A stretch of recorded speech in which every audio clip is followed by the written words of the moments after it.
সেন্সরের সামনে দিব, ডাস্টবিনটা অটোমেটিক্যালি ওপেন হবে। ঠিক আছে, কাজ আছে 50 টাকা। আমি ট্রাই করতে চাই। ট্রাই করতে পারি আমরা। এবারে গাইড একটা আইডি থাকো। জিরাইট করছিলাম। জিরাইট করছিলাম। আর আসলে জিরাইট করলে কাজ আছে 50 টাকা আপনি ইয়ে দেখো। এটা হচ্ছে কি তোমার অটোমেটিক একটা নির্দিষ্ট দূরত্বে থাকতে সেন্সরটা ডিটেক্ট করবে এবং অটোমেটিক্যালি আমার এটা হচ্ছে অন অফ হয়ে যাবে। যখন হচ্ছে আমার একটা স্রোত আসতেছে it is actually helping as a guard, তাই না? যখন এই সাইডে স্রোত আসতেছে তখন এটা কিন্তু এদিকে কাজ হয়ে যাচ্ছে নাকি ব্ল্যাক আছে।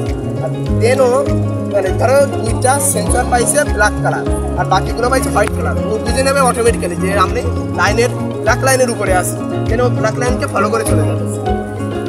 আর এই যে ইনপুটগুলো এই যে সেন্সর সব ডাটা পাঠাবে আমাদের আর্ডুইনো ন্যানো ডিসিশন করবে আমাদের স্পিড কত, আমরা কোন দিকে টার্ন নেব।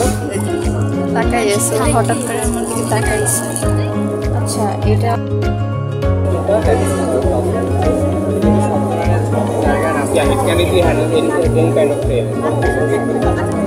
আমাদের হচ্ছে দেখতে পাচ্ছি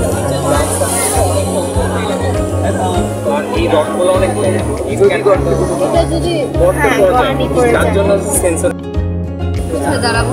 আচ্ছা এটা বলি এটা হচ্ছে একটা বায়োস্ফিয়ার অ্যাকোয়াটিক বট, ঠিক আছে? সো এটা হচ্ছে কি আমার আন্ডারওয়াটারে গিয়ে ডিফারেন্ট এনভায়রনমেন্টাল প্যারামিটার কালেক্ট করতে হবে, টেম্পারেচার, প্রেশার, স্যালিনিটি। বাট এখানে কোনো হচ্ছে তোমরা দেখতেছো কোনো রোটার ইউজ করা হয় না।